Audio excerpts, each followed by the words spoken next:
Are you interested in some spicy new deck tech? Well, here's your host, Capital G! Peoples of the world, welcome back. Capital G bringing you Rilsa, Rael, Kingpin. I am glad there are no lambs in Baldur's Gate because things would get really, really weird if there were. And if you're a 70s progressive rock fan and you know what I'm talking about, please comment below. Also, be sure to like and subscribe if you enjoy the content we're doing here on the channel. And also come join our Discord group, Dungeons and Cardboard. It's free to join and free to play. It's our LGS away from our LGS. We play lots of Magic over on Spell Table. We've got Flesh and Blood games going. We also have Dungeons and Dragons groups. And so much more. And like I said, the people are awesome. Come hang out. Like I said, free to join and free to play. You just need a Discord. That's all you need. And click on the links in the description. Over to the deck. So, Rilsa Rael, black, blue, and 3 for a 2/5 human rogue with Death Touch. When she enters the battlefield, you take the initiative. More on that in a second. Whenever you attack, target attacking creature gains Death Touch until end of turn. If you've completed a dungeon, that creature also gets +5/+0 and gains First Strike and Menace until end of turn. More on completing a dungeon in a second, by the way. But yeah, that's the idea, is we want to take the initiative, complete dungeons, and swing. So let's start with the initiative, shall we? Let us explain it. Well, I'm just going to leave this token here on screen and give you the chance to read it. But that's what's happening. We are going to be actively doing what we can to introduce the initiative into the game. Rilsa Rael is the only commander that can do this. There were a lot of the choose a background commanders that reward you for having the initiative, but they don't introduce the initiative themselves, and there aren't a lot of cards that can rig it in one or two colors. Whereas at least here we have a commander that does it. Of course, one dungeon I will be venturing through plenty is the Undercity.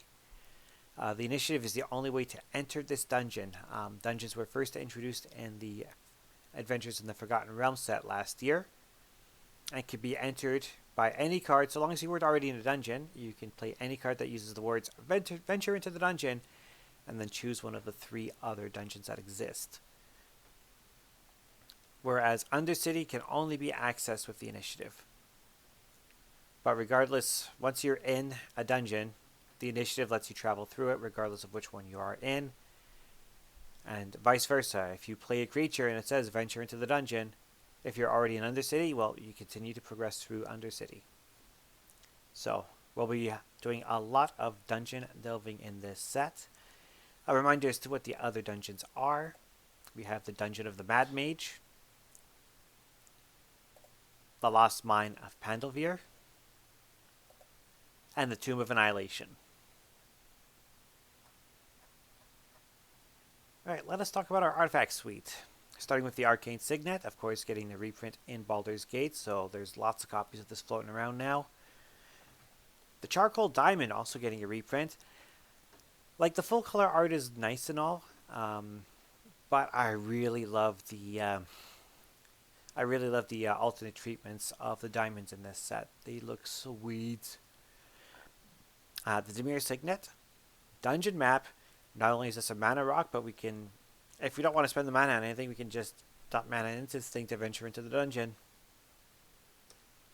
The Dungeoneer's Pack. This is an artifact that can help us take back the initiative, especially if an opponent has taken it from us. Expedition Map. Lets us go get a land of our choice. We've got a couple of cool ones that we want to tutor out. 50 Feet of Rope. Just another artifact that gives us the ability to venture into the dungeon. If somebody tapped down a big creature and we're not really wanting to see it untap, we can tie it up also. The Hand of Vecna. We've got some pretty good card value going, so let's have a piece of equipment that rewards us for that, shall we? Manifold Key. Target creature cannot be blocked this turn. Yes, please. Midnight Clock. Another nice way to refill our hand in a hurry once it reaches that 12-hour counter. Mindstone. Panharmonicon. Now, remember the wording for the initiative. It says, you can take the initiative even if you already have it. That means, let's say we already have it, and then we have to recast our commander. That means we get to take the initiative now twice with the Panharmonicon. And both times we venture into the dungeon still. Or into Undercity, wherever we may be standing. We get to continue venturing twice. So it works very nicely here. Sky Diamond, Talisman of Dominance, Thieves' Tools. Equipped creature cannot be blocked as long as its power is 3 or less. It also gives us a treasure when we cast it, which is pretty cool. The Vorpal Sword. We have some creatures that are pretty tough to block, so this will knock people out later in the game. Wayfarer's Bauble got the reprint in this set. It's showing the old 5th Dawn art, but I really like the Forgotten Realms and Baldur's Gate art way better. Over to creatures. Aarakocra Sneak. Not an easy word to say, especially when you haven't had enough coffee and this is your 6th attempt at recording the video. 4 mana for a 1/4 Bird Rogue. When it enters the battlefield, we take the initiative. Acererak the Archleech. This is a very dangerous card. Black and 2 for a 5/5 Zombie Wizard. When it enters the battlefield, if you have not completed the Tomb of Annihilation, this returns to its owner's hand and you venture into the dungeon. Whenever this attacks, for each opponent, you create a 2/2 black zombie creature token, unless that player sacrifices a creature. Why is this a dangerous card? Well, it's just a 3 mana 5/5 that puts itself back in your hand. Yes, we know. Now, I am not actually running the card in the deck, but I do want to show it. Rooftop Storm. It's a very common combo to run into where, because Acererak is a zombie, you just cast him, bounce him, cast him, bounce him, cast him, bounce him for 0 mana once you have both cards. And just win the game through venturing through the dungeon infinitely. It is a thing that we do see. I am not running Rooftop Storm in this official list because Acererak is literally the only zombie in here. There's a couple of changelings and that's it. It's really not worth it to run those 2 cards in the 99 unless you're running a bunch of tutors, which I am not. So the Acererak combo is not a specific objective of the deck, but it does exist. So let people know that you do not have the Rooftop Storm when you cast this thing. Otherwise, you're going to get hated out of the game once they realize you have him. Alora, Merry Thief. When you attack, up to 1 target attacking creature cannot be blocked, and return that creature to its owner's hand at the beginning of the next end step. Sure thing. Azure Fleet Admiral. When it enters the battlefield, you become the Monarch. Yes, I'm going all out. Not only are we bringing in the initiative, but we're bringing in the Monarch. Which says, at the beginning of your end step, draw a card. And whenever a creature deals combat damage to you, its controller then becomes the Monarch. So yes, we are in fact running both the initiative and the Monarch in this deck. Why not? We're just having fun here today. Chain Devil. Black and 3 for this 4/2. When this enters the battlefield, each player sacrifices a non-token creature. I like the idea of forcing our opponents to sacrifice, a card rather than, say, a Saproling or an Elf token. Changeling Outcast. Cannot block, cannot be blocked. Yes, please. The Clattering Skeletons. When this dies, venture into the dungeon. Custodial Leech. When this enters the battlefield, you become the Monarch. And whenever you become the Monarch, target player sacrifices a creature. Now, I don't know if becoming the Monarch is the same as taking the initiative. For example, if you're already a Monarch and Custody Leech enters the battlefield, I don't think it triggers. Judge, comment below, let me know. Displacer Kitten, blue and 3 for this 2/2 cat beast. This thing, it looks cute, but those eyes are very representative of how scary this thing actually is. We are not using it to its full potential in this deck by any means, but we're definitely getting a lot of advantage from having it. It has the Avoidance ability. Whenever you cast a non-creature spell, exile up to 1 target non-land permanent you control, then return it to the battlefield under its owner's control. So yeah, cast a non-creature spell, blink. Wow. Feywild Caretaker. When this enters the battlefield, we take the initiative. At the beginning of our end step, if we have the initiative, we get a 1/1 flying fairy dragon. Graveshifter lets us get a creature card back from the graveyard. Imoen, Mystic Trickster. If we have the initiative at the beginning of our end step, we get to draw a card. Draw another card if we have completed a dungeon. So, 2 more cards. That's almost better than the Monarch, actually. Keeper of Keys. When this enters the battlefield, we become the Monarch. And at the beginning of our upkeep, if we are the Monarch, creatures we control cannot be blocked. We can swing out and do some real damage with that. Krydel of Baldur's Gate. Oddly enough, this came out in Adventures of the Forgotten Realms, not in Battle for Baldur's Gate. When this deals damage to a player, combat damage, I should say, that player loses a life and mills a card. We gain a life and scry 1. But I like the second ability. Whenever we attack, we may pay 2. If we do, target creature cannot be blocked this turn. The Nighthawk Scavenger. Just taking advantage of that rogue synergy, and we're going to have cards in our graveyard, so this is going to be more than a 1-3, that's for sure.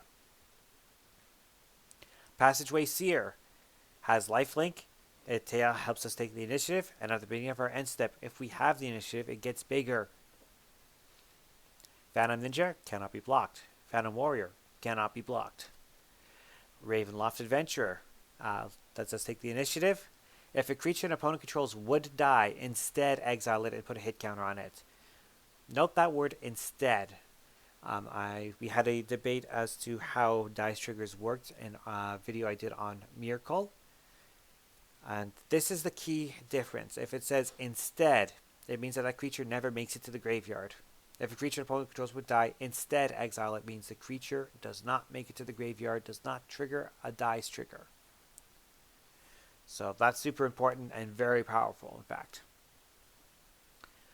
So not only is the creature gone for good, we put a hit counter on it.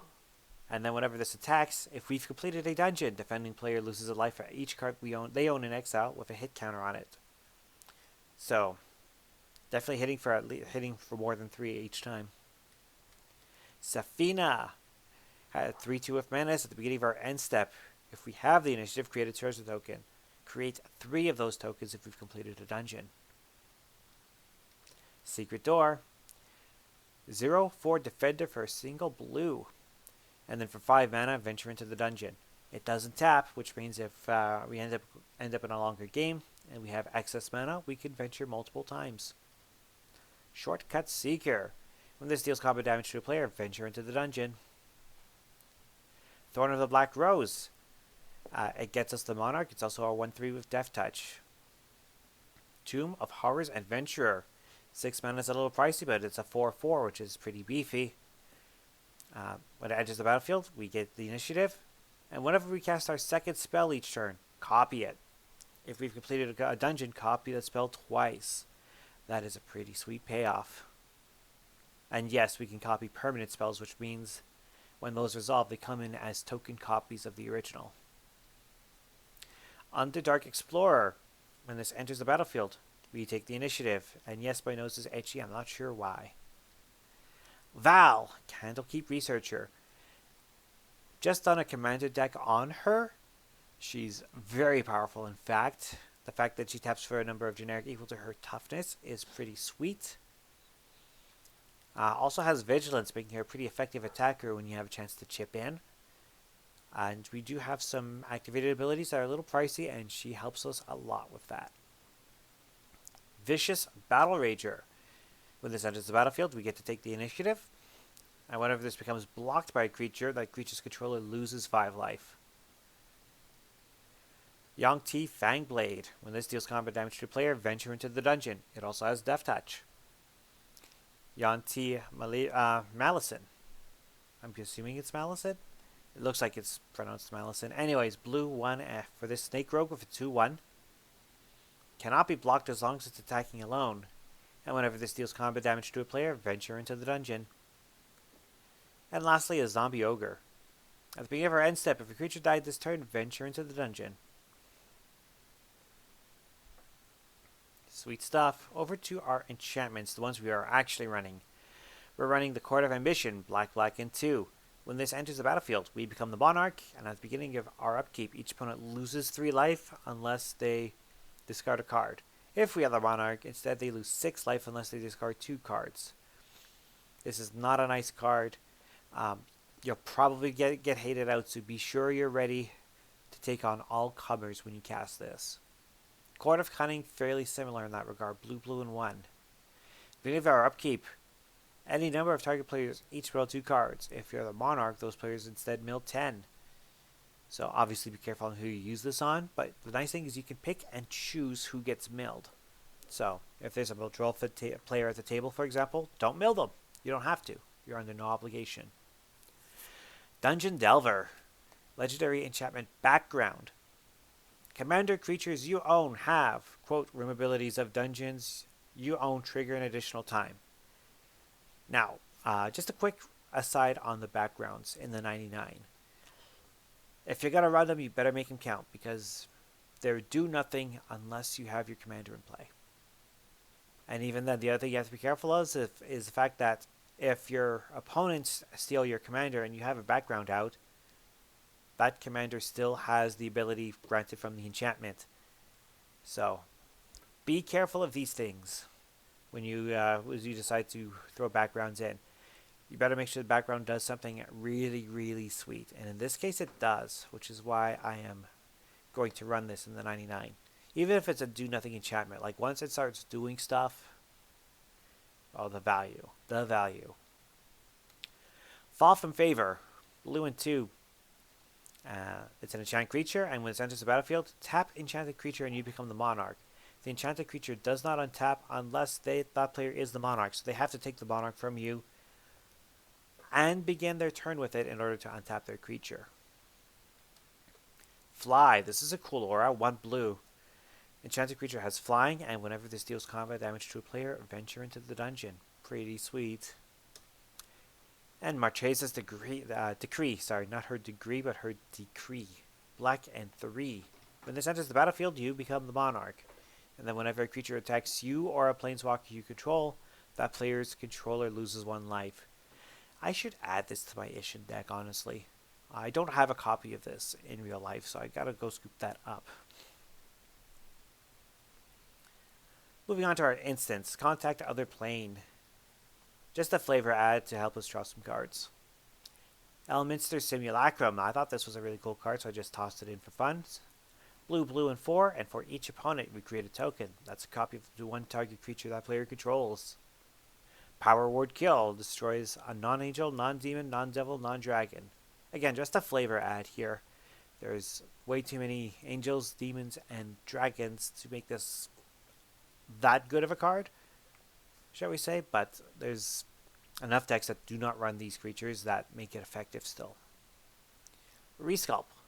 Exile an artifact or a creature, and they get a a 4/4 blue and red elemental token. Blue, blue. Colors on the Brain. Tragic Slip, by the way. Target creature gets -1, -1. Or if something has died this turn, target creature gets -13, -13. Over to our lands.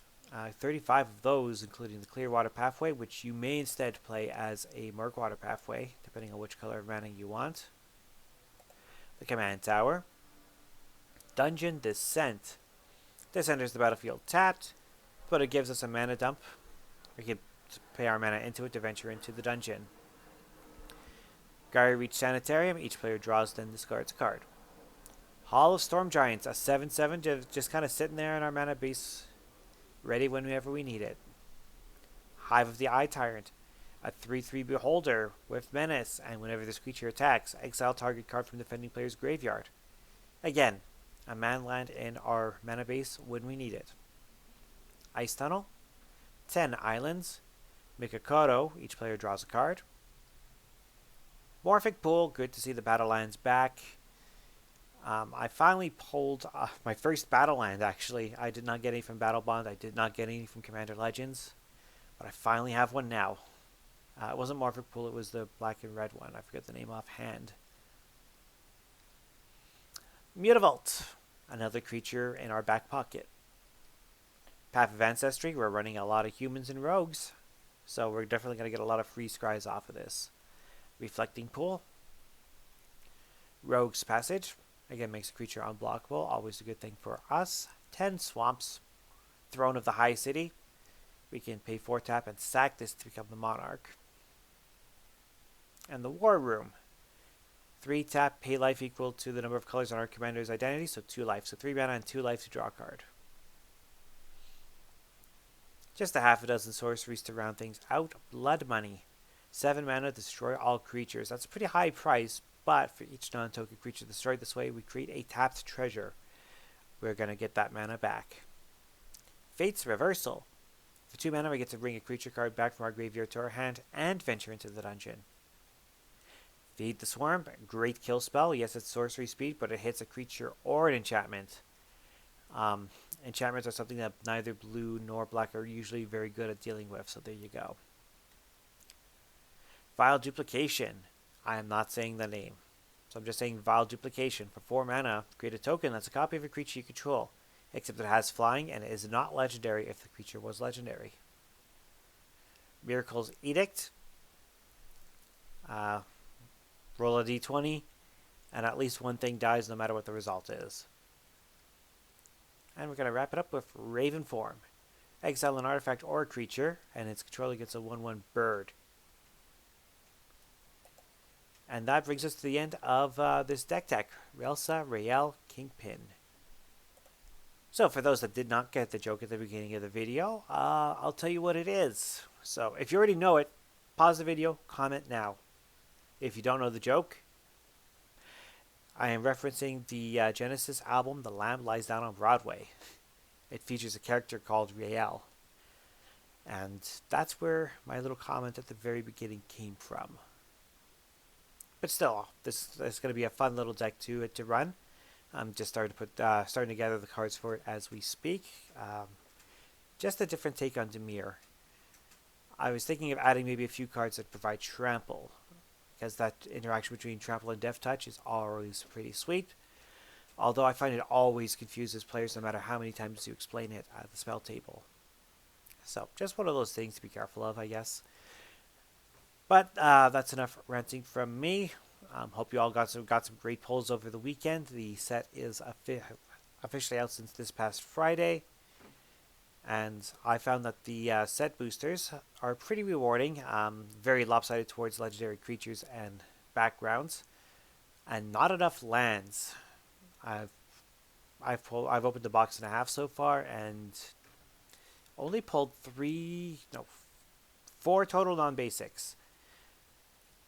So this gives you an idea of where the focus on the set boosters are. But nonetheless, like I said, it's a fun open, so be sure to check out this set, and we will see you all again next time. Bye for now.